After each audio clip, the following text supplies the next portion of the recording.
और चीन की विस्तारवादी नीति से पूरी दुनिया वाकिफ है। लेकिन अब चीन हथियारों का सौदागर भी बनता जा रहा है। इसके लिए चीन ने मध्य पूर्व के देशों को टारगेट किया है। उसी पर यह रिपोर्ट।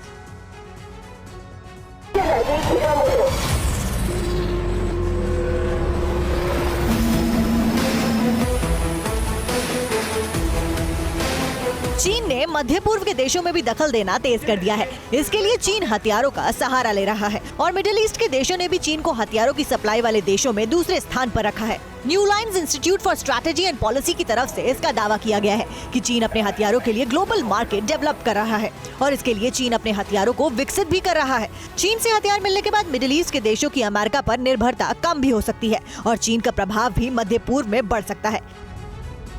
इराक में कुर्दिश लड़ाकों पर तुर्की के हमले के बाद इराक में तुर्की के दूतावास पर हमले का खतरा बढ़ गया है। राजधानी बगदाद में तुर्की के दूतावास की सुरक्षा के लिए दूतावास के सामने कंक्रीट स्लैब लगा दिए गए हैं। इसी सप्ताह में 3 बार इराकी प्रदर्शनकारी तुर्की के दूतावास में घुसने में कामयाब हो गए थे। इसके बाद दूतावास की सुरक्षा काफी बढ़ा दी गई है। दूतावास के बाहर सुरक्षा चौकियों पर अतिरिक्त सुरक्षा बल भी तैनात कर दिए गए हैं। तो वहीं उत्तर कोरिया के परमाणु खतरे को देखते हुए अमेरिका और दक्षिण कोरिया ने इंडोनेशिया में बड़ी बैठक की है, जिसमें उत्तर कोरिया से मिल रही चुनौतियों पर चर्चा की गई है।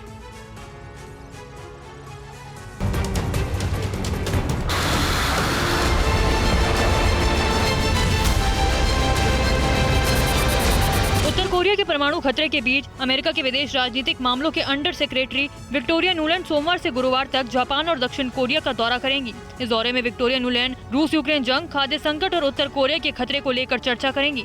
इस बीच दक्षिण कोरिया और अमेरिका के टॉप परमाणु दूत की शनिवार को इंडोनेशिया में मुलाकात हुई। इस मुलाकात में न्यूक्लियर टेस्ट को लेकर उत्तर कोरिया की ताज़ा गतिविधियों को लेकर बातचीत हुई। दक्षिण कोरिया के राष्ट्रपति यून सुक योल ने दावा करते हुए कहा कि उत्तर कोरिया कभी भी न्यूक्लियर टेस्ट कर सकता है। दक्षिण कोरिया के दावे के मुताबिक उत्तर कोरिया के तानाशाह किम जोंग ने पिछले 1 महीने में इसको लेकर तैयारी पूरी कर ली है। दक्षिण कोरिया के राष्ट्रपति ने कहा कि न्यूक्लियर टेस्ट के लिए किम जोंग की हरी झंडी का इंतजार है। पिछले कुछ महीनों में उत्तर कोरिया के खतरे से निपटने के लिए अमेरिका और दक्षिण कोरिया की सेना ने संयुक्त सैन्य अभ्यास भी किया है।